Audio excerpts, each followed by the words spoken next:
listen to Hey everybody, my name is Raw Sky and welcome to the Women's Health Podcast. We are very excited today. There is a woman that really needs no introduction, and that is Lissa from Raw Food Romance. Welcome.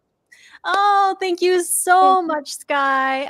Thank you for inviting me to this. I'm really excited to chat about this topic because it's been something I've been diving into recently because, changes happen and and then we start to investigate further, right? Because we have to be knowledgeable about this kind of stuff. So thank you for inviting me. I'm really excited for this.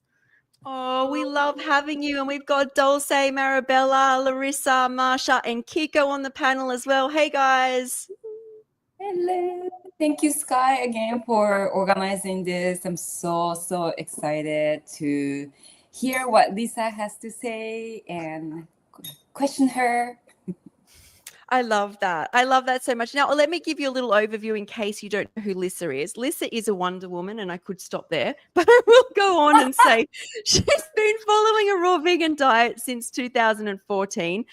She found a passion in creating unique and delicious recipes and sharing what she has learned over the years about raw food and cravings and mindset and the microbiome, building a strong lifestyle, habits like planning, prep, and sleep, exercise, meditation, and more. She's recently been exploring the perimenopause side of health since noticing slight hormonal shifts, and is excited to explore and share and support herself hormonally during this grand transition in her life.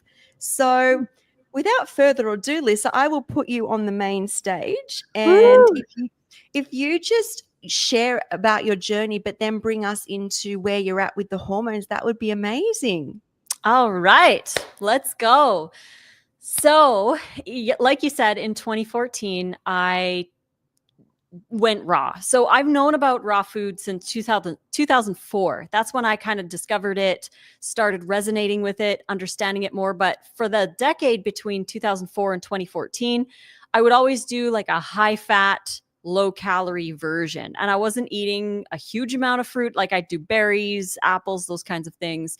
Because I was scared of fruit back then.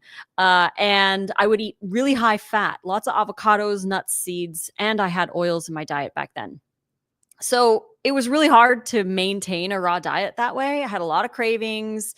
Again, I was under eating and it was just a struggle. And I would do other diets here and there, blah, blah, blah, for those 10 years. In 2014, I watched Forks Over Knives, Earthlings, and Cowspiracy all in one day, and I became vegan ethically.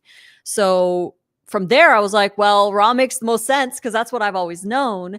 And I decided to do raw. But this time I did the low-fat, high-calorie, fruits and vegetable-focused version of raw. I ate a lot of vegetables, greens, sprouts, ferments, and fruit. I think they all have a special place to play in our diet. So I've been doing that for 11 years now. When I first went raw, in the first year and a half, that's where the majority of my changes happened. I lost 70 pounds. My acne that I had since I was a teenager cleared up, my cystic acne, my hormones balanced. Like in the first probably 8 months or so, I noticed that my periods were getting regular. They were every month. Whereas before I was raw, it would go 3 to 9 months without a period and they'd be really painful. So I've always had kind of issues with my hormones. But when I went raw, they balanced out. So that's kind of the story of the raw thing. Fast forward 11 years. Now I'll be 46 in December, so not too far away from now. And I feel like I'm kind of in the middle, maybe in the beginning, middle stage of perimenopause. I have a video for my YouTube channel that's coming out next week on Sunday, where it talks about the things that I've been doing to support myself through this stage of life. And since that video, I have also added some herbs, rhodiola, ashwagandha, ginseng, kind of a blend of herbs, because herbs are raw. Most of them are dried at low temperatures to preserve the beneficial nutrients in them. So I feel that those have been really helpful, especially in the summer that we've had. It's been absolutely crazy, like with Nate's emergency surgery, him being in Oregon for 7 weeks, and just the craziness of the summer. There's been a lot of stress in my life. So I feel like that those herbs have really helped to balance my hormones to the best of their ability. But I have noticed slight shifts, like my periods. I think the biggest shift is that my periods have become like anywhere from 21 to 26 days apart, which is not normal for, the past decade that I've been raw. They're just getting shorter and shorter. And that is one of the symptoms of this stage of life, is your periods just get erratic as you're moving closer to that time where you just stop bleeding. So mine are getting closer, probably before they get longer apart. And I've noticed that. And I've also noticed just like a little more, I'm more emotional. Like some little things just kind of make me like super extra emotional. So that's another reason for the herbs. But yeah, I've been doing some things like I try to make sure that I have fenugreek sprouts in my days. So mostly every single salad, I'll have at least a half a cup to 1 cup of fenugreek sprouts. And these are really, really, really supportive for hormones, especially in perimenopause and menopause. And I have also been trying my best to have maca, raw maca powder. So for those who don't know, maca is a root vegetable, and they dry it at low temperatures and make it into a powder for the raw version.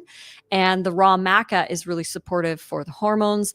I've also started walking a lot more, which has been a really big change in my life. We try to get at least 10,000 to even, I like to aim for 20,000 steps a day. If I have the time, I will do that, or 25,000 even. Like I've been walking a lot lately. And we walk with weighted vests. And the reason for the weighted vests is to increase bone density, because as we age, as our estrogen dips, we can lose bone density. So I've really been adding a lot of that to my life. I carry approximately, so my weighted vest is 16 pounds and the backpack with the water is 18 pounds. So, or with a weight. So the backpack with the water is 10 pounds plus a 16 pounds. So I carry 26 pounds when I walk the 10,000 steps. So that is really important. And we had a DEXA scan in February, and we're going to be doing another one in September, because I want to see if adding that weight just in the walks has done anything to further increase my bone density. It's like a game that I like to play. I like to test the microbiome and then tweak it and see if I can change it or whatnot. But yeah, those are some of the main things. Also getting my sleep more on point, which is super, super important, especially for us women. Lack of sleep has been linked with Alzheimer's and dementia, and 1 in 2 women get dementia. So something I really, really want to prevent. Adding more berries, like we do wild blueberries now almost every day in our smoothies. We've also added parsley every single day to our salads for detox support. Yeah, so that's a little bit about my hormone stuff. Thank you. Yeah. Thank you so much. Let me bring everybody back up. I have a list of questions after that as well, but to the floor. Does anybody have? No, KiKo has questions. So why don't we start with KiKo? Well, I had I think Sky said it perfectly. Wonder Woman, Lissa. And, every time I talk to her, I just cannot, I have such deep respect for Lissa, and her success there's no secret behind it. It's, she works towards it, and she's very constructive. She's very, she puts effort every single day, and no wonder she's doing great, right? Thank you, KiKo. You're so sweet. But it's true. You are my inspiration, and to many people. And I've learned so much, and I'm thinking of including more of what you have mentioned. I know that you have been trying to put 20,000 steps or plus, but I didn't know that you were adding weights. Like, how far can you go? KiKo, of course she was. There's always another level to Lissa. She's always leveling up. Oh, you guys, I can go. The furthest I've gone with that amount of weight was about 23,000 steps, which takes probably about 2.5 hours to do that many steps. And Yeah. it's like, I don't know exactly how many miles it is, probably like 12, I'd say. But yeah, it's a lot. And I have to, you have to have really good shoes and you have to work up to it too. Like not everyone can put 26 pounds on and, go walk. I recommend people start with 5 to 10% of their body weight in pounds on their back. So usually even just 5 pounds. What I like to mention too is like, if you have like a camelback with your water and you put like a weight or some books or even more bottles of water in the backpack, that is just enough weight for you to start with before you can, upgrade to like a weighted vest or something. Cause they are, I mean, not that they're super expensive, but they're, it was $50 to get my 16-pound weighted vest. So they are a little bit of an investment. So if you aren't used to that much weight, you might want to start off just putting some weights in your backpack. That's what I did when I first started.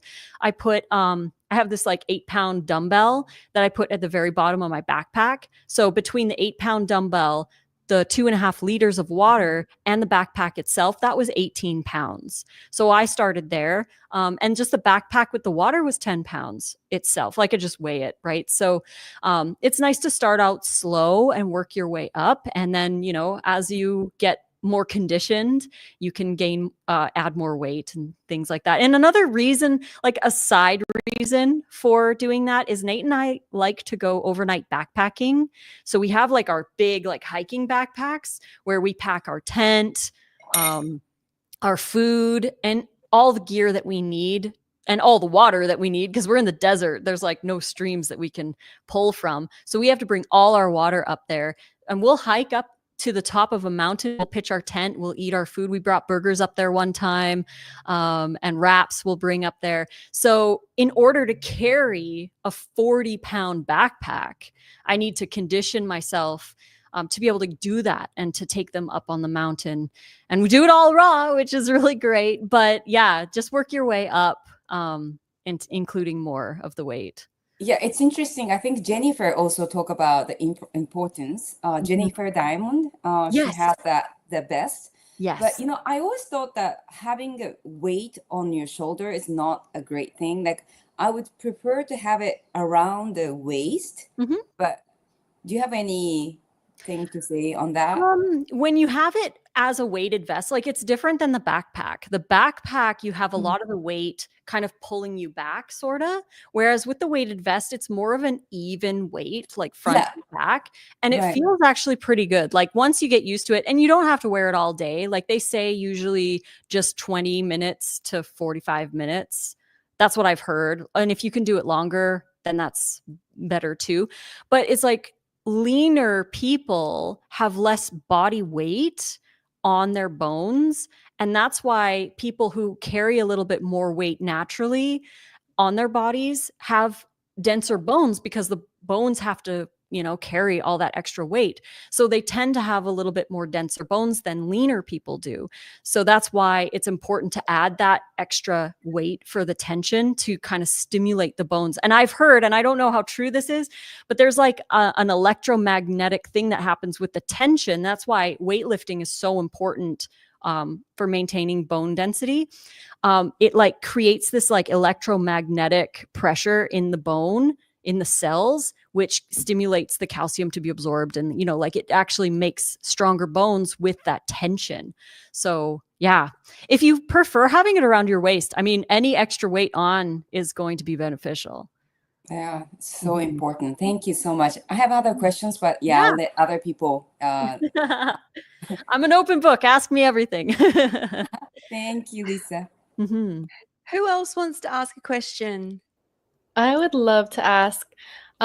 First of all, I want to say I love your recipes. They were super awesome in the beginning of my journey to help just make raw food so fun. But going back to the beginning of your journey a bit, I know that the raw foods really helped for you to help balance your hormones and clear your skin. Were there any other things you would say like hugely contributed to helping with your skin health and, the cystic acne? Because I know a lot of people, are trying to heal that with this type of lifestyle. Yeah, that's a really great question. Because I dealt with like the cystic acne for my entire adult life. I would say like it didn't go away until I was about 35 when I first started raw. It was about 4 or 5 months I stopped actually breaking out with the cysts. But I had that since I was 15, so like 20 years I had cystic acne, and it was just horrible.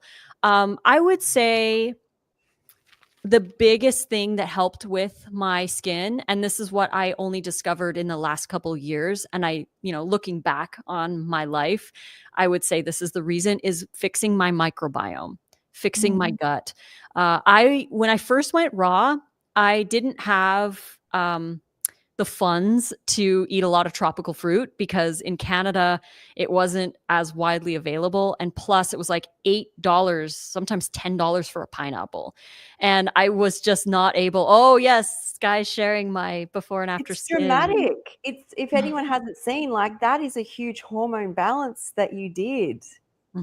Yeah, it was definitely incredible as well. It was my favorite change out of all of them, aside from my gut health. The weight loss was like a bonus, but yeah, I think getting my microbiome on point, because I ate so much variety. I didn't have access to all, as much of the tropical fruit as some of the other raw foodies were. So I ate, bananas, dates, apples, that kind of thing. But I focused hugely on the savory. And plus I'm a savory girl. I'm like, if I have a choice, I'm probably going to choose savory unless I'm feeling sweet. But I'm mostly going to choose savory. So I was eating big salads, lots of sprouts, lots of different greens. And I would try to get as much variety in as I could because that's what I could afford. And I honestly think that that was a huge benefit to me that I didn't realize until I learned about the microbiome, and I kind of connected the dots, and I was like, that must be it. Another thing too is the high hydration level of a raw food diet, because we're getting so much water in our foods, and that probably helped a lot. But I think it really was gut related. Plus I had like a nervous, like I would touch my face and I would pick at them and stuff because I was always anxious. And I think that was just kind of a subconscious thing. But when I went raw, I noticed that my anxiety levels dropped dramatically, and I was no longer kind of touching my face. Now, like every once in a while, I'll, it's kind of like a reaction. I'll just like naturally just like touch my face, but there's nothing to play with. So it's really interesting, the habits that we build. But yeah, definitely I would say it was the gut that made the biggest difference, is getting that on point. Yeah, thanks for sharing that. Yeah, It's such a beautiful transformation. Oh, thank you. Thank you so much. It really is. Anyone else have any questions? Go, Marsha. Yeah. Hi, Lisa. I just want to say I've also been really inspired by all of your recipes, and particularly the nice cream. I really enjoyed experimenting with all of that. So fun. But regarding your gut biome, I was just curious if you had also, was it beneficial, or have you even done like any sort of cleanse, or like a water or juice, or even parasite type cleanse, or did you do it all specifically just with the raw foods? That's a great question too. And I see somebody also in the chat is asking about the psyllium husk. Really quickly, the psyllium husk is actually insanely awesome for the gut microbiome. It feeds a lot of our gut bacteria, including Roseburia bacteria, which produces butyrate, and that's anti-inflammatory and gut healing. So if you have issues, starting with a small amount of the psyllium and just working your way up, like doing it daily consistently to feed the microbiome, it actually can help heal leaky gut and other gut issues. So yeah, psyllium is an amazing gut food. And to answer your question, it's really interesting because the first, I would say, 10 to 15 years of like being in natural health, I was exposed to everything. I did juice fasts and water fasts and parasite cleanses. And I even had like a zapper machine that like would supposed to zap your parasites and stuff. Like I did a lot. I did the gallbladder flush, liver cleanses like crazy. But nothing really helped me because I wasn't changing the foundation of what I was doing every day. So when I went raw, I decided not to do any of that stuff. I wanted to just go raw and just focus on hyper nourishing my body and not doing any extreme things, because I had a tendency to like not get addicted to that, but I didn't want to fall into like an extreme kind of a lifestyle that I didn't want to do long term. So I wanted to just do raw food. And that was what finally changed, because I had candida overgrowth for 15 years of my life. I was diagnosed at 19. And from there I did 9 months of the psyllium husk, caprylic acid, bentonite clay cleanse, and I was doing low sugar, high fat. At that time I wasn't vegan, I was eating animal products and stuff, but that didn't, like, it kept the symptoms at bay, but it didn't get rid of them. I still had, the cravings and the rashes and the urine infection or bladder infections and all of the candida issues, the gut issues, dysbiosis. I wasn't finding any relief in any of that. So, but when I went raw, I was just like, I'm just going to release it all. And I'm just going to focus fully on whole food, raw, and just enjoy doing that. And because I had already dealt with it, all of these issues for most of my life, and I wasn't like expecting anything from it. I just wanted to hyper nourish myself. And within a year and a half, all of my candida symptoms, my hormones, everything balanced out just all on its own from feeding my microbiome. And yeah, so I didn't do any of those when I went raw in 2014. So yeah. That's amazing. Actually, it's very validating that just the raw diet alone is so powerful. It really is. And Nate and I got into microbiome testing in about 2021. And when we first tested, our overall score was 83%. At least mine was. I don't remember what Nate's was. It was close. But 83 out of 100 was kind of like the overall score. And I thought that was pretty good, considering I had so many gut issues. And I wish I would give anything to have a gut microbiome test before, like the day before I went raw. I would love to see how that has changed over the years. And when we did the first test, I was only 7 years raw at 83%. And the last test that we did was over 96% out of 100 for gut testing. And that was just in the last like 4 or 5 years that it's further improved. So it really goes to show how long it can take to really fully grow the microbiome with consistency, fiber variety. We eat a lot of ferments and onions and garlic and greens and sprouts. And we also do with our fruit as well. We eat a lot of fruit, but we do focus a lot on that. We eat a lot of cruciferous veggies. My myrosinase, which is a longevity enzyme in your gut, is super, super, super crazy high from all the cruciferous that we eat. So yeah, it's really interesting. The gut health is fascinating. Amazing. Thank Lissa, you. You do consultation and coaching on that as well, right? Because I just want to mention that she did like a short version of my microbiome test results, and that was amazing. If anyone is listening and have done or interested in doing microbiome test, I highly, highly recommend reaching out to. Lissa, it's okay, right? Yeah. If they get a microbiome test and they book a consultation, I charge $125 US an hour to go over stuff. They can send me their microbiome test results, and I can look them over, kind of, see what's going on. And then we can talk about like ways to improve, lifestyle things that you can do to further grow and enhance your microbiome. Because I feel like the microbiome is our forgotten our forgotten organ.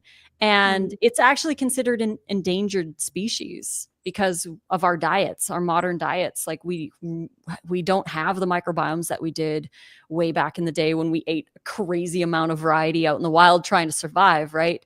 So nowadays, with the low fiber diets that we have, our sedentary lifestyles, the sleep that's totally out of whack. Like I just heard a study where they said, like they polled people and they asked them if they get 8 to 9 hours of sleep. And the people who said they got 8 to 9 hours of sleep, they wore like a sleep headband that tracked their brain waves. And almost all the people who said they got 8 to 9 hours of sleep because they're in bed for 8 to 9 hours were only getting 5 to 6 hours of actual sleep every night.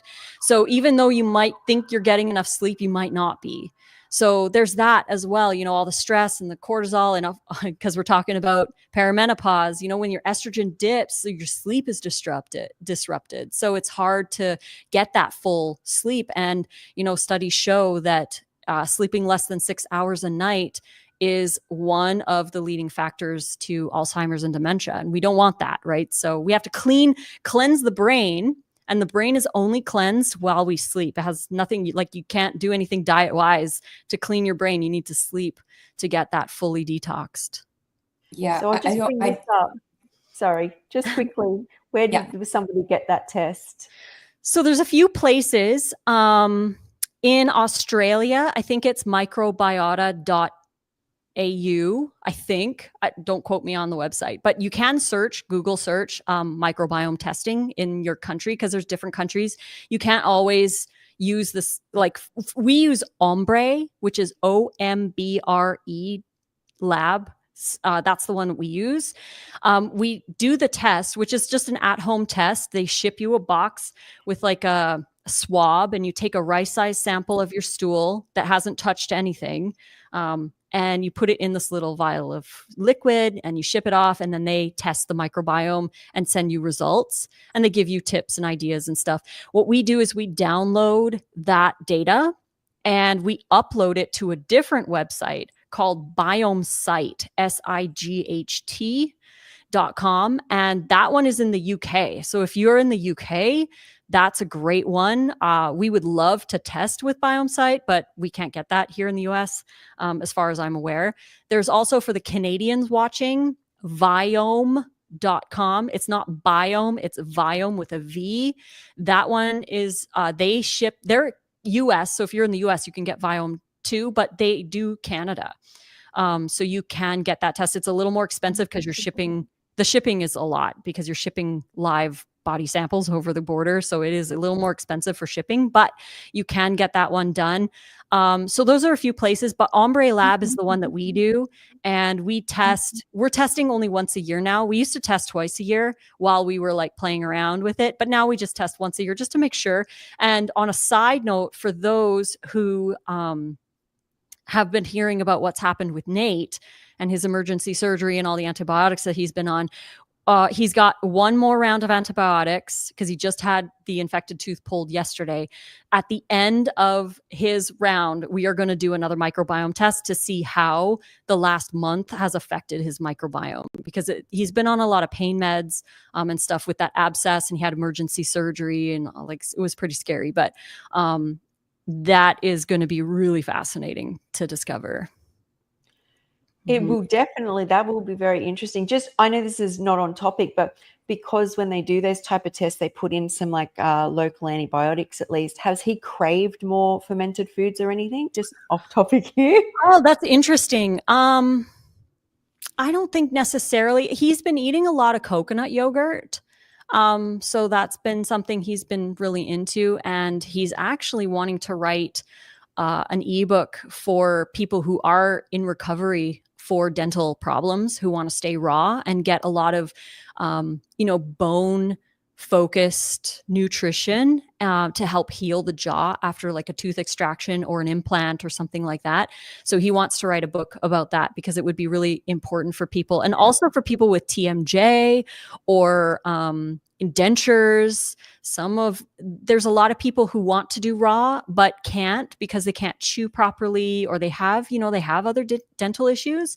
So this would be really beneficial for them too, to have raw options that are easy to eat. 100%. Mm-hmm. Thank you. I just want to finish what I was saying Oh, earlier. yeah, sorry. No.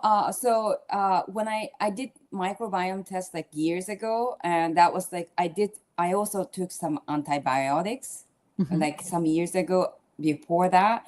And I took the microbiome because I was watching Lissa's video, but the result didn't make any sense to me. And I just said, okay, that's just useless. And I just left it. And Lissa read it, and it was completely different. And I mean, I understood it much better. So if anyone took it or interested in taking it, I think contacting Lissa is definitely worth it, because she really is a nerd into this microbiome. Yeah. I love that. Yeah, I'm definitely a nerd, that's for sure. I love that. Mhm. Okay, anyone else? Marabella, go for it. I just have a question about the microbiome. I've heard of, I know that where it is and what it is, but could you explain it a little bit more, and how maybe our guts are affected with one type of diet versus the raw food? Yes. Oh, great question. So the microbiome, or the microbiota, that's actually the more scientific word for it, is the colony of bacteria that live within our gut. And there are actually more cells of bacteria that live in our gut than there are cells in our entire body. So when we want to nourish every cell in our body, that includes all of them, right? And they thrive on fiber and fiber variety. So the more variety that you get in your diet, the more they grow. They love variety. So that's something that we need to look for. And when you get a microbiome test, there's usually like a range of like different types of species of bacteria in your gut. And you want to try to get over 1,000. If you can get over 1,200, you're doing really good. But over 1,000 different species in your gut live there, and they thrive on fiber. So what happens, there's 3 different things with the probiotics. There's the prebiotic, there's the probiotic, and then there's the postbiotic. So the prebiotic is the fiber and the fiber variety. This is what feeds the probiotics. And the probiotics are the bacteria. They produce something called a postbiotic. And that's what we get from feeding the microbiome. So it's a synergistic kind of like, we aren't human. Actually, this is really interesting. 0.5% of our DNA is human. The 99.5% of the rest of our DNA is our microbiome, which is fascinating. And that's how they say that diet can turn on or off genes, because it's our microbiome. And that's why high fiber is linked with lower cancer rates and things like that. And those genetic issues stem from because of our microbiome isn't being fed. So we need to feed them the fiber, the whole fiber. They love both soluble and insoluble, are both really important for growing it. And your microbiome is going to shift and change every day depending on what you're eating. And it's going to shift and change by the season too. Because, you get persimmon season, you're going to be eating a lot of persimmons. Your persimmon bacteria is going to be like, yay. But, and then you're in a different stage where maybe you're eating a lot more greens, and those bacteria are going to grow a little bit more. But it's like kind of like a nice shifty wave going on in there. So the goal is to get a high amount of the probiotics and lower the amount of pathogenic bacteria, which are going to be the more, causing bacteria for the disease. So yeah, that's, it affects our health. It affects everything. Our gut produces most of our serotonin, which is a neurotransmitter in our gut to signal to our brain to do certain things. They actually produce 3 different kinds of short chain fatty acids. And the short chain fatty acids are anti-cancer, anti-inflammatory. They're super health promoting, and they heal leaky gut. They keep our gut strong. It's butyrate, acetate, and propionate. And these are 3 of the short chain fatty acids that we want. And certain foods produce more of certain ones. Onions, garlic, the psyllium husk, any bitter greens, those are going to really help produce more butyrate, which is a really important short chain fatty acid that we want to make more of. And when we get our microbiome healthy, that in turn helps with our hormones, keeping our hormones, in check and stuff like that. And of course, we're still going to fluctuate because as women, we're going through perimenopause. Naturally, we stop making estrogen. That's just like a fact. So we want to support our body through that process because it can be pretty turbulent for some people. Some people don't notice as many symptoms. And obviously on a raw diet, you're definitely not going to have as many symptoms as someone on a standard American diet or on other diets.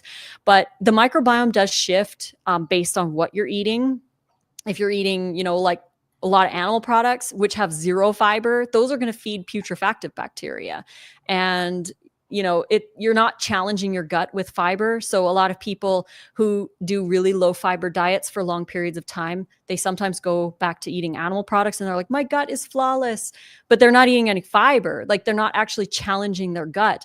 And it's interesting when we eat fiber and you get a little gas or bloating or whatever, that's your microbiome growing and doing its thing, which is totally normal. Whereas people feel like they shouldn't have any gas or bloating, like somehow that makes flawless digestion. But if somebody has no gas or bloating ever, I worry about their microbiome because they should have a little bit of gas. That's activity. That's them producing the short chain fatty acids and things. It's when it gets to be too much and it's uncomfortable or painful. That's when you just did a little bit too much fiber for them. And you just need to pull back a little bit and then work slowly up to more fiber.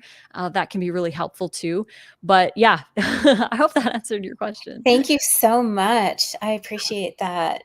You're welcome. Thank you. Mm-hmm. I was just going to say off the back of that microbiome is we have microbiomes all over our body. Yes. And I saw this doctor, and that's important to know that there's that genetic aspect all over the body, which is like much higher than we actually have in the cells of our body. But there's a doctor I saw on a documentary who spoke about how now that he knows so much about the microbiome and that we do, he tells his children not to play on wheelchairs at airports because those wheelchairs have had a huge amount of different microbiomes of sick people sitting in them. Mm-hmm. And he says, in fact, as a doctor, when somebody comes in now that is extremely unwell, he will always wear gloves. If an athlete comes in, he will touch them. And it's funny because this takes it to a new level. We become who we hang around, right? Yes. And I know some people could get offended by this, but it's just the reality. Like this is just how this works. And I found that like so fascinating.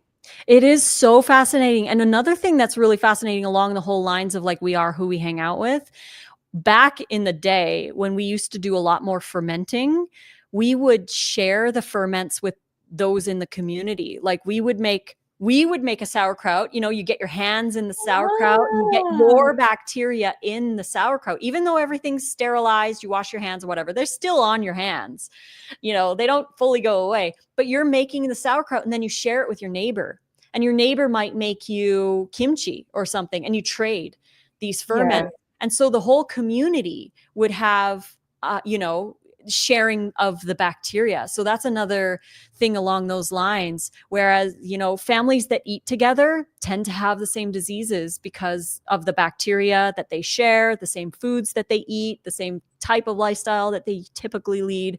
So yeah, those are really, really fascinating things too. Yes. Okay. That's amazing. Okay. Anyone else on the panel have any questions? Go, Marabella. Okay. Is there a better time to eat more fiber, a better time of the day to consume more, or does it matter? Do you feel like? I don't think it necessarily matters. I think it's more of like an all day affair kind of a thing, right? We have lots of different kinds of fruit in our smoothies. We usually do bananas, dates, wild blueberries, pineapple, peaches, strawberries, and mango.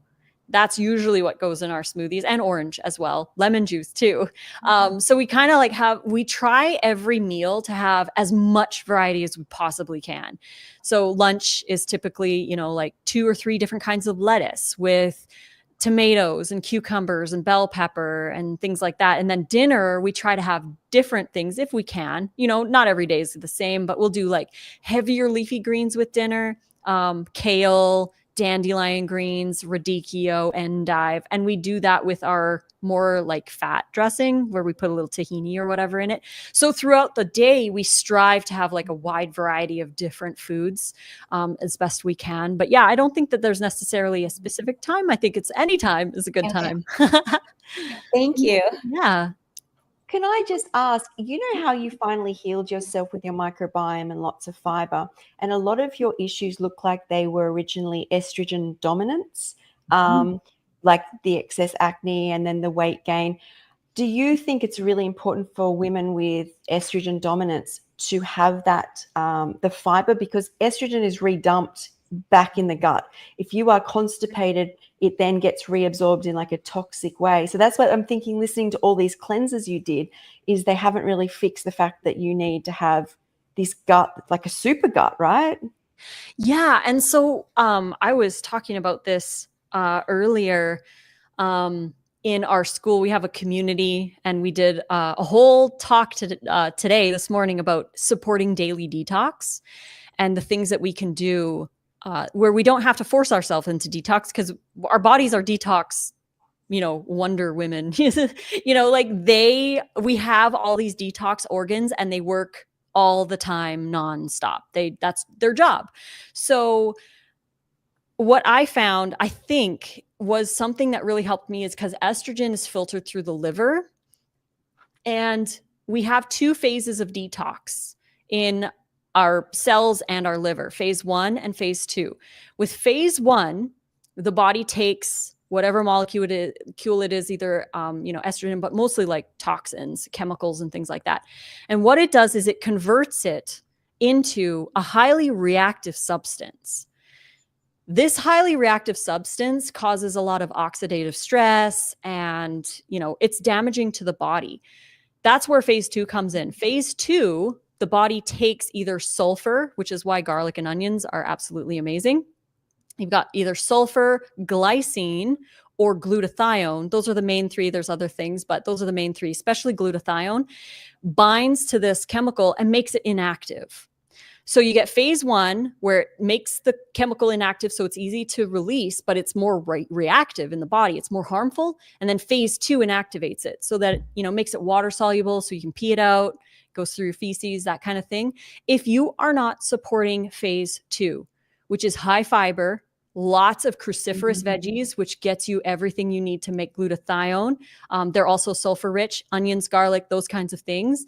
That supports phase 2. And if you're not supporting phase 2, all these chemicals and other things are going to turn into these harmful chemicals, and they're going to float around your body, causing oxidative stress and making you feel horrible. That's where the detox symptoms come from, right? Like your headaches and your irritability and your lethargy, and you feel horrible, like you feel crappy when you're on a cleanse.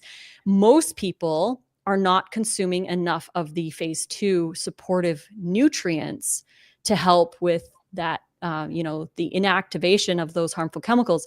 And I didn't have any detox symptoms when I first went raw. I did when I would do cleanses. But when I went raw, I didn't have any detox symptoms because I was eating so high fiber. And the fiber actually binds to cholesterol and takes all the toxins out of the body. So higher fiber is so essential with detox. And when I was working in the natural health industry, every company that had a herbal kit or, you know, tinctures or whatever, every company would tell us, if you sell supplements or tinctures for cleansing, sell them also a fiber supplement. It was like drilled into us. And it wasn't to upsell fiber, because the fiber was like $5, $10 or whatever, but they wanted the people to actually have a proper detox so that they could, you know, get the toxins out of their body, because most people aren't eating enough fiber. They really aren't. So they're getting all these symptoms, especially if you go from a really low fiber diet to a restrictive low fiber diet. And then you get all these detox symptoms and you're like, why do I feel so crappy? It's because, you know, you're not getting enough of those supportive nutrients and fiber to pull that out. So I think that was really what helped to pull out a lot of that excess estrogen for me. And it really helped support my liver and my microbiome as well. So, yeah. Thank you. Okay, on the panel, who else has a question? It's amazing. I would like to ask if you have incorporated a lot more of curcumin, and have you tried shilajit as well? Because it helps a lot with the postmenopausal or just with the bone density loss that people may experience after. Yeah, have you tried, Lissa? No, that's not something that I have tried or probably will try. I haven't, done a lot more research into it. But the curcumin, we do raw turmeric. So Yeah. we'll do a lot of raw turmeric. We get the raw root at the store. We'll add that to our dressings. We do a lot of turmeric powder because we eat a lot of curry dishes. So Yeah. we're like kind of like obsessed with that. But yeah, I haven't tried the shilajit. Hasn't been on my radar. So focusing more on the ashwagandha kind of rhodiola thing right now. But who knows where things will go, I might adventure into that. There's also chaga and different mushrooms that can support or connect or add to rhodiola. So that will be interesting for you to experience. But I was just fascinated with the vest that you're adding and all the benefits that has on the bone health. Oh So my thank you gosh. for sharing that. You're And yeah, I welcome. know that you love the curries. I love it as well. And the fenugreek together, they're just gonna make Ooh. magic. Oh my gosh, totally, right? The fenugreek is like next level. I love the fenugreek sprouts so much. They're so soft to chew. They're so good. But yeah, the weighted vest has been definitely a game changer. And I'm really excited to see like what I like to do, because I like to test, like microbiome or DEXA scan or whatever. I like to test and then do one change, keep everything the same and do one change and then test again and see like, how things are going. So right now it's the weighted vest. That's like, on the chopping block, so to speak. Like I want to see what that's going to change for my bone density. It's going to be really interesting. Yes, and I mean, it's gonna be keeping everything flowing with the movement and the walking. I'm sure you're feeling amazing, and I think also your sleep levels, like the quality that you're having, it's gonna be so much higher. And Oh my thank you for sharing that. I was talking to a friend that she was struggling a lot with the cortisol levels, and I was like, you have to see this because I'm sure that it's gonna be so beneficial. And so thank you for sharing all of that steps that you have been doing during your health journey. And yeah, what else? Oh yeah, I was just trying to remember because it's so interesting where you stop worrying and stop stressing and just focusing on the raw foods, and that's where your attention really was directed, and all this beautiful process or transformation that has been for you and Nate, and the creations that you have been doing, and all these people, including myself, with all your recipes, and it just the beautiful thing of pouring your energy into that, and all this um, magic that you have created and share with everybody else, even your community, and all these things that have been from that root of just focusing on that, and your body just kind of felt aligned with it and just heal. So that's so just so beautiful way to see how your attention went to that, and the magic that you create. And even in your drawings that I have seen that you can share, that you just like, okay, you're more in attunement within yourself, and it just shows in everything you create. So thank you for Thank inspiring. you. Oh, you're so sweet. Thank you for sharing that. Yeah, I found like because in my past I would always be symptom focused, like I want to get rid of this, or I want to do this, or I want to lose weight, or I want to blah blah blah. Well, I'd always be like trying to do something to get rid of something, get rid of my acne, get rid of my hormone imbalances. But when I let all of that go, I was like, I'm not even going to bother with it. I'm going to focus on just hyper nourishing myself. They just all changed on their own. Like I didn't have to do anything. All I had to do was focus on eating abundance and having fun and just living my life. And it was just a beautiful shift because I was so used to being stuck in that, like, yeah, I need to lose weight kind of a, you know, it was such a struggle because you wouldn't see things right away. Right. But instead, I would just be like, today I'm a raw vegan and I'm just going to eat raw food today. And then I just wake up the next day and do it all over again. 11 years go by and here I am. I Your love that so affirmation much. meditation does that. Oh, yes. That was great. I have a quick question. Oh, what? Can I Maybe just not. say something off the back of that just quickly about how Lissa finally, like I did the same, is instead of I've got to get rid of this, I got to get rid of this, it's like I love raw food, I love my walk, I love my sleep, and then you can't not get more love. You can't not start creating paintings and be like, I love this painting. And it's like giving me goosebumps. It was when I very similarly finally hit a point in my life where it was no more shedding and I've got to fix this. It was like, love this. And yeah, so sorry, I just wanted to end that on that because it's such a powerful thing to fall in love with everything you do. Totally. Sky and Lissa is definitely a leading example and inspiring, raw readers. And I really appreciate and, deep respect for both of you. So thank you so much for inspiring us, both of you. Thank you, KiKo. You're so sweet. We love you. We love Yeah, you. we love you. So, you mentioned you use nuts in your salad, and I am now very much focused on omega-3 and omega-6 because I've been experiencing some inflammation, and so when you you add some for chronometer or ChatGPT, you can check on omega-3 and 6 ratio.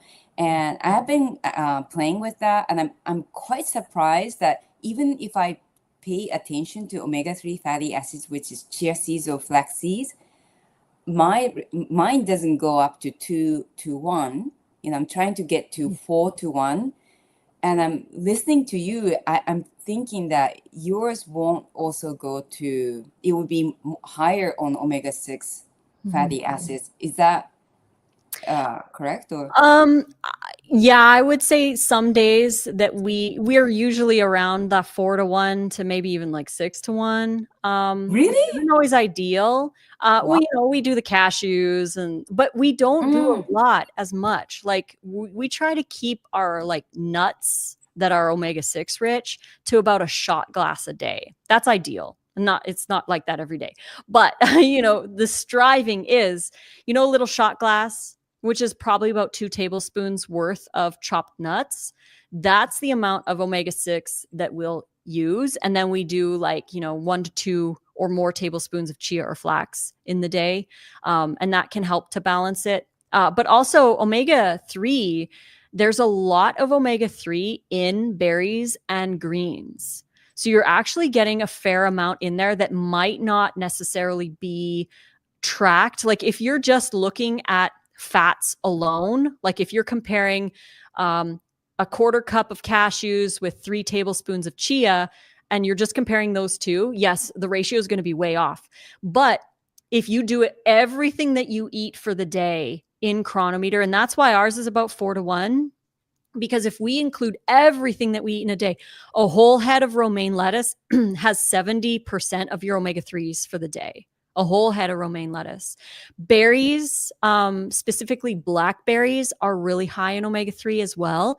So if you're doing like a blackberry smoothie, you've got a really big salad for lunch, and then with a chia in your dressing, and then you have a little bit of omega-6 fats in your dinner dressing, your day is going to look very different because you're getting omega-3s in a lot of your fruits and veggies that aren't counted if you're just comparing the two. So does that help? To clarify? Yeah, but how do you add all these? Because you eat so many varieties per day, right? How do you manage to add all that in chronometer? Well, we don't track every day. Definitely don't track every day. It's more of like a once in a while kind of thing now. In the beginning, I tracked every day just to make sure that I was getting enough, I was eating enough. I was learning about nutrition, so I was doing it every day. Now we do it once in a while just to see if we're on track, just if we're curious. But yeah, like when we're entering it, will be like 1 cup of strawberries, 1 mango, 2 tablespoons of chia or whatever it is, 8 cups, or we do it by grams as well, because, sometimes we'll weigh stuff out, like, especially if we make the wraps, we already have all the weights. So we just enter that into Chronometer, and it does take a little bit of time, but it really does show a better picture of your overall omega-3 and 6 intake, because it's going to be a lot different than if you're just entering chia and cashews, for example. You're going to get a different ratio if you add, like all the greens, like your romaine's going to add a lot of omega-3 to your day. So Interesting. What do you add the flaxseed oil, the processed one? no, we don't do oils at all of any kind. So we don't do the flax oil. We just do like flax added to dressing, usually our lunch dressing, which is the fruity based one, usually with dates or whatever. We'll do like 1 or 2 tablespoons of chia seeds in there. Mostly chia seeds. We do flax in our wraps sometimes as well. So there's that, but, or we'll sometimes sprinkle ground flax on our salads, as kind of like a, crunchy topping sort of thing. And we also grate a Brazil nut. Like we have a microplane garlic grater, so we'll grate a Brazil nut on our salad just for our selenium. They'll say you're like, yeah, it's like, we got to do the little things, because as a raw foodie, it takes a little extra planning. And most people who are eating animal products, they don't worry about selenium at all, because there's, some in animal products. But when you're raw, especially raw, you're not eating cooked food either. You're not eating all the cooked grains and all that stuff that could have extra selenium. So it's easy to forget about selenium. And over time, I have seen, people losing their hair, which is actually a symptom of selenium deficiency. And that can be something that some raw foodies, I get people message me like, I'm losing my hair. They're eating really high fruit. They're not really getting any, as much selenium day by day by day by day. And it adds up. Like you can be deficient for a long period of time until your hair starts falling out. And then you're like, oh, I really got to do something about this. But just grating a little bit of Brazil nut on your salad can help you to get your daily amount of selenium. All you need is 1 a day, or even half a day.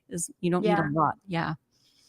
Mm-hmm. Yeah, thank you. I saw that grading technique from Nate's Instagram, and I've been doing that. I love that. It looks like a Parmesan cheese on the right. Totally. I love it. Thank you. Yeah, you're welcome. Thank you. I was just going to say off the back of that, I did not think of this. So if you're doing blackberries and romaine for omega-3s, what I notice, and I am missing my stomach, so I'm like really sensitive to absorption. Mm-hmm. I notice it takes a lot for my body to get something out of a seed or nut, even ground. But if something is in even a smaller amount in fruit, it will seems to get into my system much quicker, and that we need to take into consideration as well. But also on the back of that, having a stronger microbiome, your body is going to be able to assimilate omega-3s from nuts and seeds probably very, very well, right? Yeah, and also chewing. That's one thing that I think a lot of people don't remember to do, and I still work on it as well. Like we live in this really fast-paced life, and we just we have to eat, we have to feel full for hours, and so we could do all the things in our day. But the easiest, cheapest way to get more nutrition out of what you eat is to chew your food longer, because the more you chew your food, think about it, the more you chew your food, the more surface area is exposed, so your bacteria can further digest everything. And I get people message me and they're like, oh, I don't digest corn because I go to the bathroom and there's whole pieces of corn in my stool. And I'm like, well, if you're not chewing it, then you don't have teeth in your stomach. we have to chew our food, right?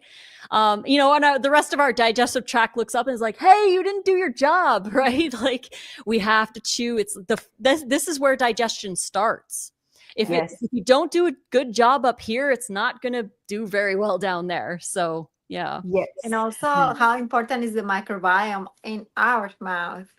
Oh, yes. Where it all starts. Whew, that's a whole other topic. That's a really good one as well. I actually was talking about that this morning in our community as well. I use this toothpaste. It's dental powder. It's called Simply Suni, and it's xylitol with nano hydroxyapatite. And this, there you go.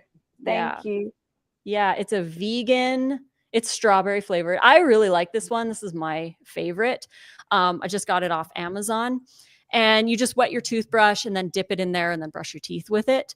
The xylitol actually is super beneficial for your oral microbiome. That's really important. And also oxygen stuff. So I've got this one too. This is I'll put it from, back up. yeah, That's it. okay. Oh yeah, that's I use that. Yeah, so essential oxygen. This is a rinse. They have toothpaste as well. We have the toothpaste. We use that usually when we travel. But yeah, this is the essential oxygen rinse because bacteria can't really live in like an oxygenated environment. So we want to get our microbiome in our mouth on point as well. And that's something too with your partner. Like you want to work with your partner Yes. because if they're not changing their oral health, like if you're kissing them, you know, you're trading bacteria and you're just like, I worked so hard to like get my teeth, you know, good. I mean, like you're not using the same toothpaste or you're not doing this or whatever. Like you're just trading it back and forth, which can be, you know, hard. And that's like with candida as well. If your partner has candida overgrowth and you are like working hard not to, you know, intercourse can actually share that yeast as well. Yeah. So you want to make sure that you work with them. So you both deal with the candida so you don't pass it back and forth, because that's another reason why people, you know, they struggle with it long term because, you know, their partner has it and doesn't even know and just keeps giving it back to you, which can be a challenge as well. But yeah, thank you for mentioning the microbiome in your mouth because that's important too, you know? Yes, it's so important, and there's simple steps that you can add to your routine, like tongue scraper. It's the first Yes. thing, and Ayurvedic it tells you like you remove, you clean, and then well, this toothpaste I use a different brand, but it's the same ingredients. So just stick with those that are super beneficial. The mouth rinse as well. It's so helpful. You know.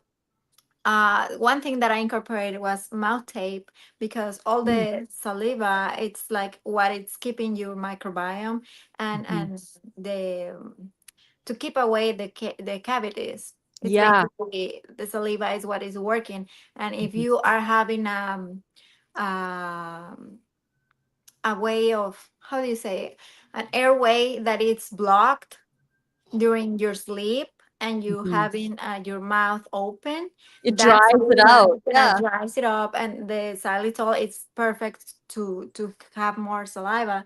And yeah, mouth taping is a good option too, and you just have to be careful with the brands that you use because some like the adhesive is not good. And yeah, just simple little steps that can really help your microbiome in your mouth.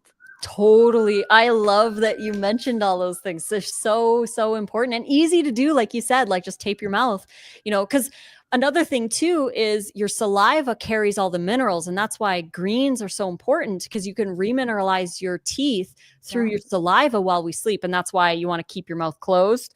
So, you know, your saliva doesn't dry out because then the acidity wears away the enamel. But also look at your toothpaste for those watching. Glycerin is one of those ingredients that is in a lot of natural toothpaste. That's why I choose these ones because there is no glycerin. Because glycerin, they discovered that it coats the teeth, and that, you know, they were like, oh, glycerin's great to put in toothpaste because it coats your teeth, you know, keeps the acidity. But the problem is, you know, you brush your teeth at night, you've got that glycerin coating your teeth. The saliva can't remineralize your teeth properly. So it's blocking your saliva from remineralizing. So I don't have glycerin in any of my tooth products. Like I won't, because I want to remineralize. I want to keep my teeth strong as possible, you know? Isn't that the same thing for oil? Because they're like oil-based, like coconut-based oil or different kind of oil-based toothpaste. Do you avoid that as well? No, I think the oil is a little different. It doesn't coat it the same way as the glycerin. This one has, or the toothpaste that I have for this has coconut oil in it. And oil pulling is also another good one that people like to do as well. But I don't think the oil is the same as the glycerin. I think the glycerin is kind of like a sticky coating that coats your teeth and just prevents the saliva. What usually happens with oils is because there's like an electric current that can still get through, like the minerals that are in a lot of oils that people put in their hair or teeth can still create a communication between the tooth, the oil, and then the saliva or anything going on. It sounds like the glycerin is just non and void, like it's like a blocker that's capped on, and it's just blocked all that communication. Because oils can be, especially when I first started healing, I was, you saw me, I was very unwell. The amount of times my body craved just oil coated on me. And I think it was because it just needed some extra protection, but also I read there's a lot of minerals, and I was craving magnesium bars, and you guys hear I go in the ocean nonstop. It was like this mineral overload that my body needed. And then I read that that's the reason, is there's a lot of minerals in the oils. Very cool. Yeah, it's amazing. Oil pulling is definitely a technique that a lot of people do use, and I think it can be beneficial for that as well. Yeah. Does that mean that we should be avoiding glycerin based product for our skin or hair? That one I don't know. I'd like to do a little more research on that. But I don't think there's a whole lot. I mean, glycerin soap might be something, but I think it's specific to the saliva not being able to penetrate. But I don't know. It would be really interesting to do a little more research on that for sure. Wow. And I don't know if it's included in the floss. Um, do you know if that ingredient is in them? I don't think so, but I'm not No, sure now. most flosses use beeswax, which isn't vegan. But we use a brand called KiKo floss, and they are recycled threads. I don't know exactly what they use to make them, but it's coated in coconut oil. And they're a really cool brand. So that's the floss that we use. And for mouth tape, do you have a suggestion for mouth tape? I see that in the chat. Yeah, I use Down to Earth. That's the brand that I use. I'm not affiliated, but we love them. The kids love it. It just feels so good when you wake up, and it helps a lot.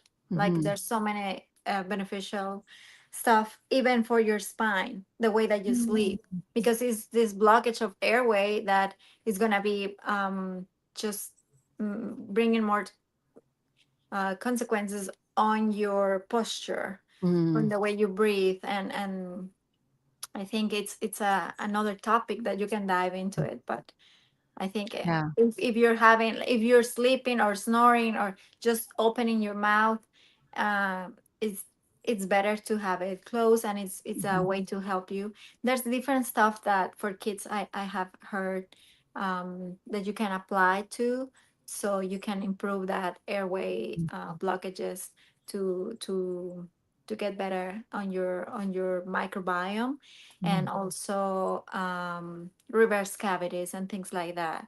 Nice. So, but that's just with another like biomimetic dentistry that can help you with that. Nice. Oh, love this discussion. This is so good. Yeah, so I It's so just wanted to interesting say, and fascinating because other people are having, sorry, Sky, people You're that right. have like root canals, and you have no idea what you can find in there, like parasites, things like that, like a lot of not good stuff that we can carry, and we don't even know until it's like you have dive into a lot of like paths until you get to the root of your teeth.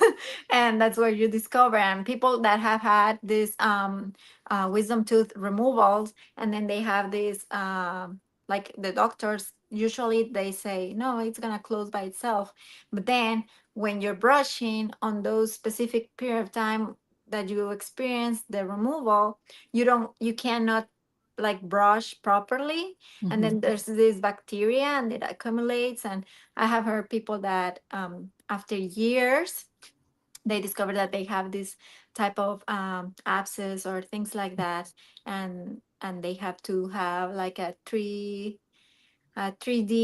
scan or something, and they see that there's infection in there.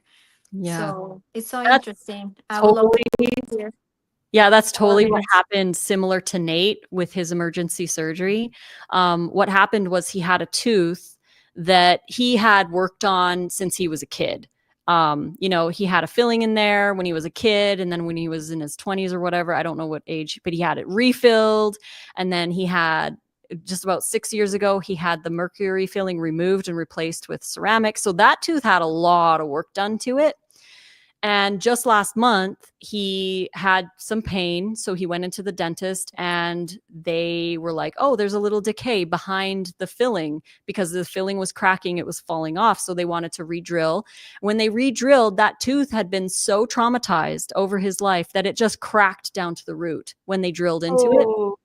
And so the dentist just filled the filling and everything was good. He felt fine that night. The next day, he started to grow an abscess.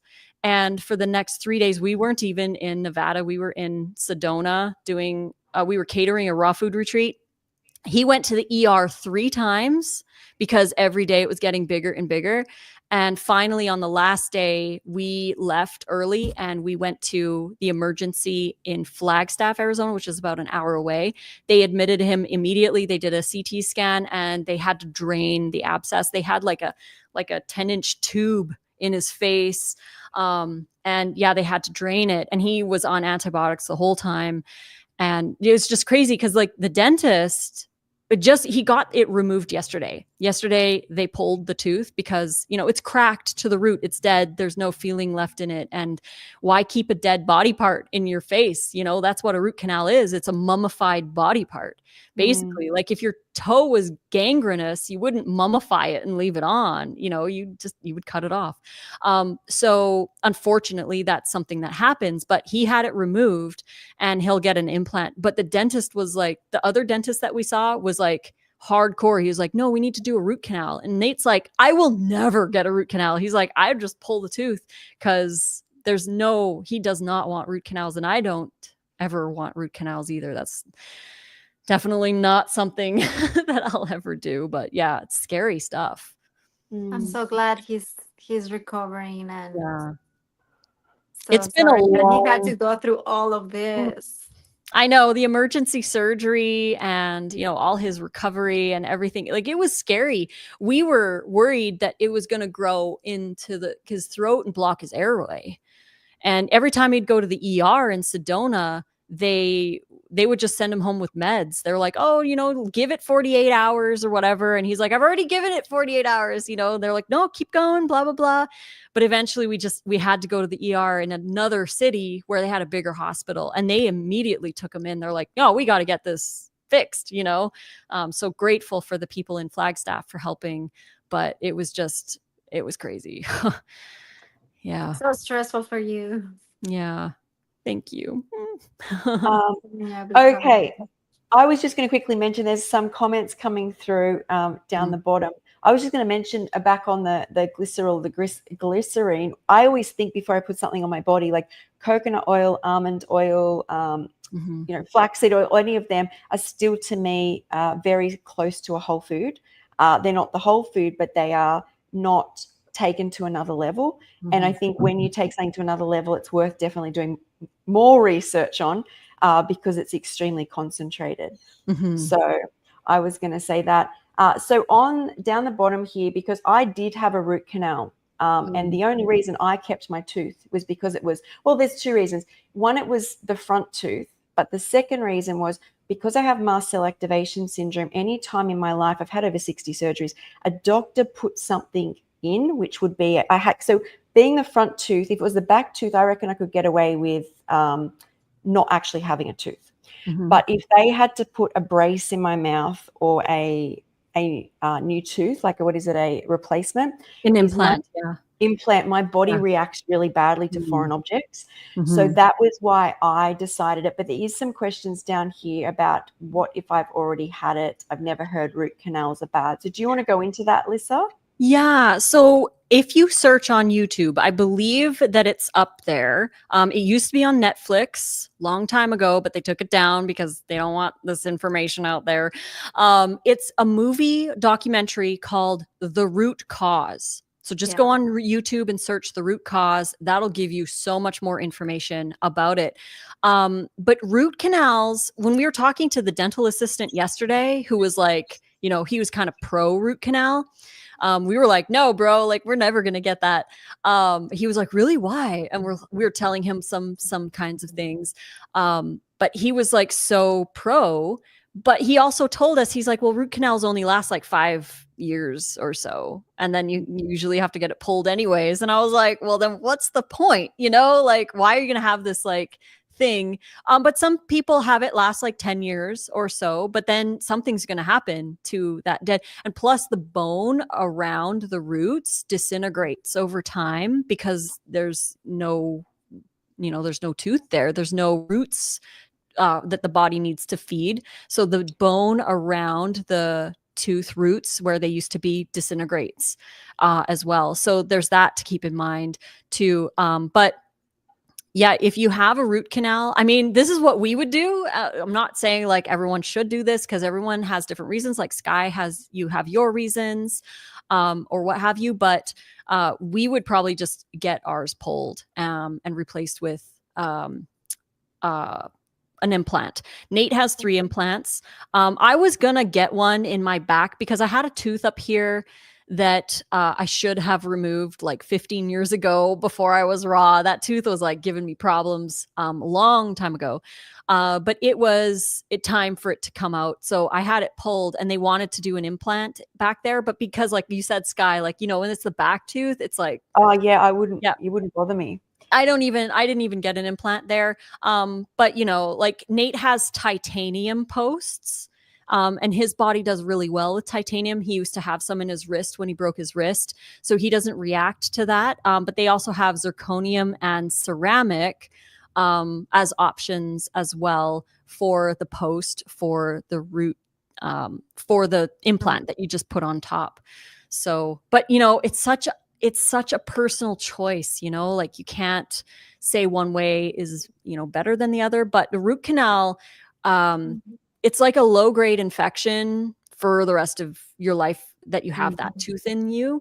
And in the movie, I don't know the exact percentages of how it goes, but they said something like really mind blowing that most women who have breast cancer have a root canal on the same side as their breast cancer. So that was really interesting when I read it too. And also this is not vegan and it's pretty cruel that they did this to rabbits, but they would take a root canal tooth and put it in the skin of a rabbit, and the rabbit would get the same diseases as the person that had the root canal, which was fascinating as well. So it's a pretty deep topic and really interesting.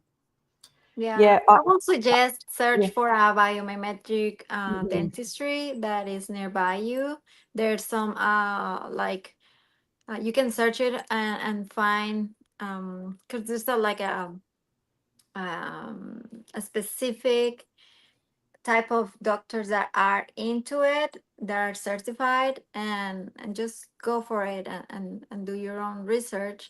I will if you are struggling with something like that, I will search for one of those. And yeah, that's a very good documentary that you can see. It's really interesting.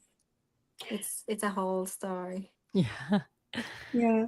I wanted to just say that I feel like this, because it was my front tooth, that having the root canal, the issue with it, is a total representation of my overall health. And I'll give you guys some examples. So when that tooth when it flared up, I had been very sick, and it was totally calm when I healed on raw foods.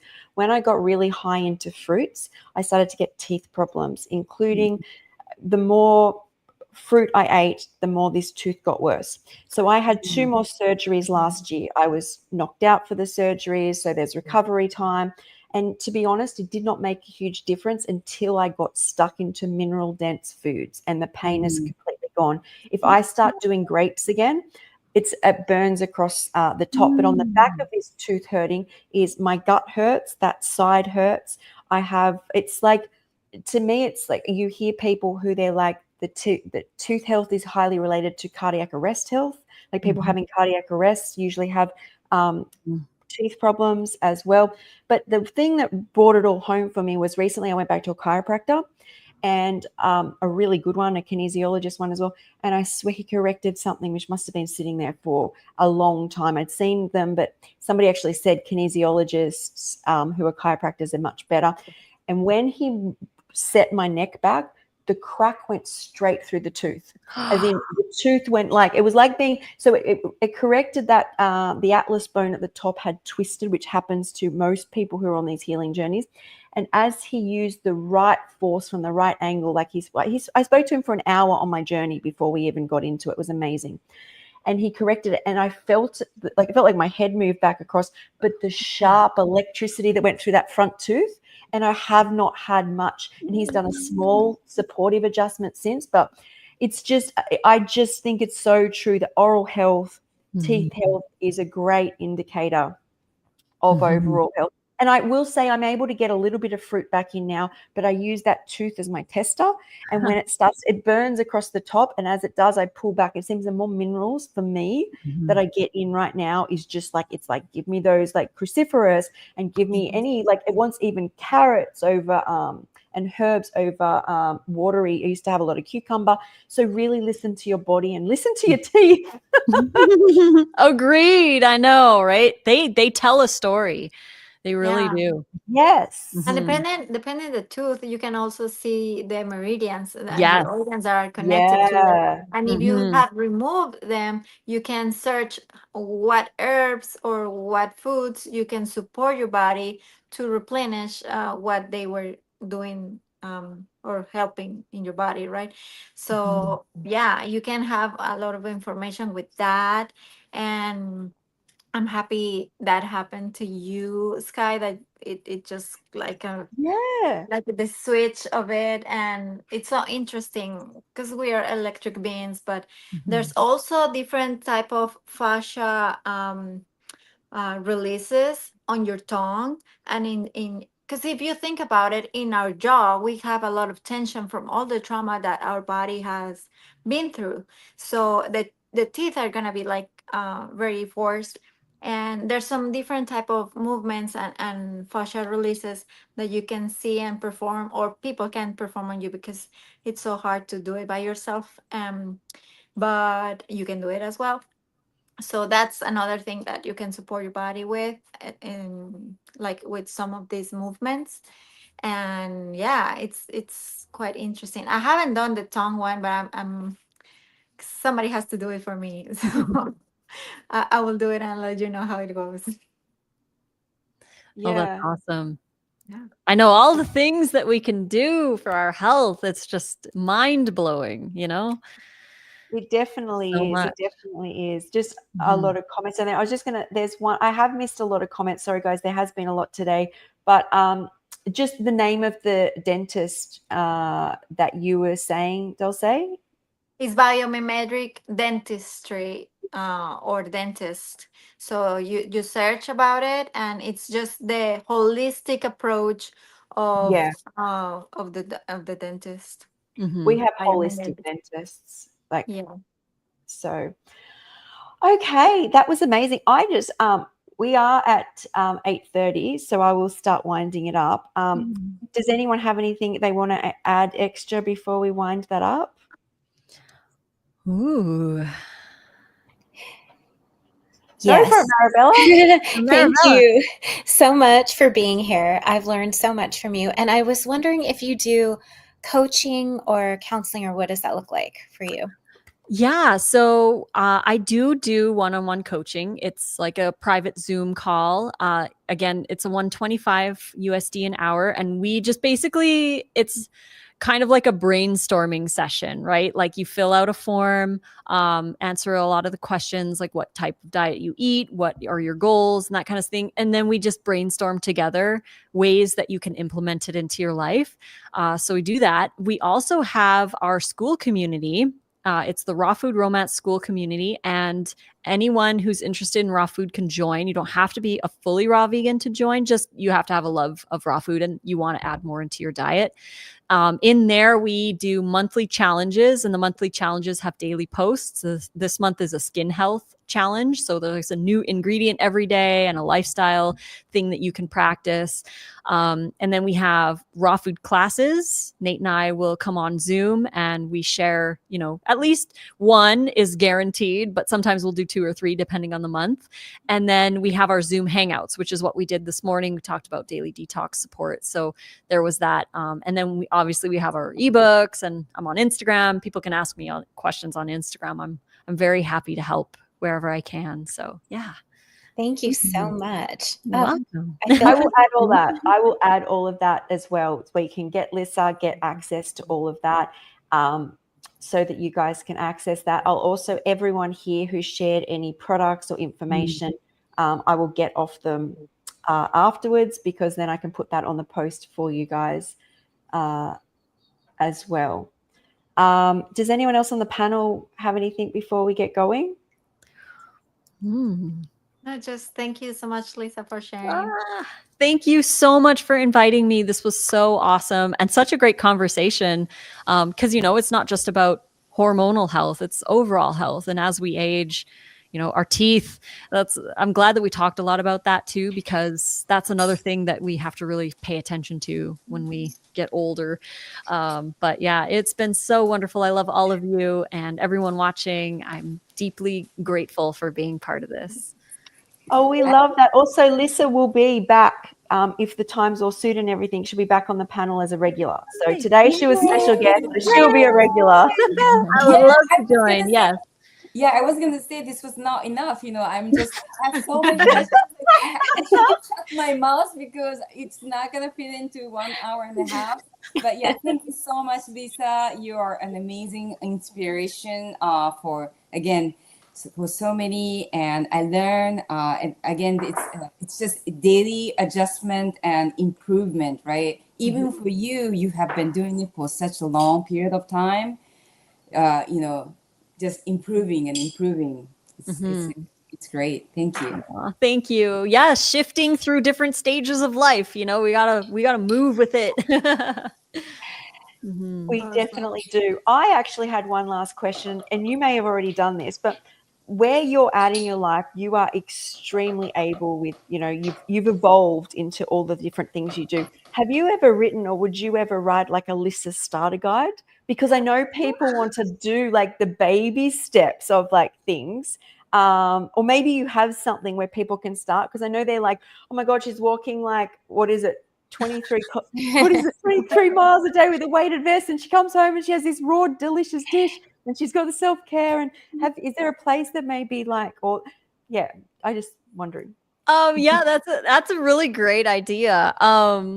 We have an ebook called 52 to a New You, and it's our version of a raw vegan transition guide, kind of like, it goes over a little bit of it's not like super in depth, but you get a fair amount of information. So it goes into microbiome a little bit, how to transition into a raw diet slowly over, it's about 6 months. The transition to raw.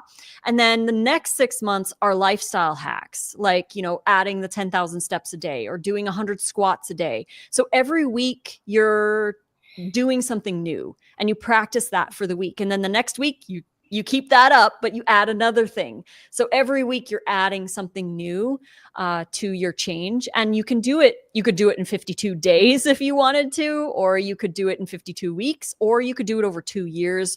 You can kind of go at your own pace, because each week is kind of like a new chunk. Like first you go vegan, then you learn about different, how to go raw. First 1 week you release grains, the next week you release something else, and eventually you're doing 2 meals raw a day, kind of thing. Like, so it's a gradual change, because honestly, like, a lot of us want to jump right into being raw 100% overnight, pure and perfect, like it's such a draw to be able to do that.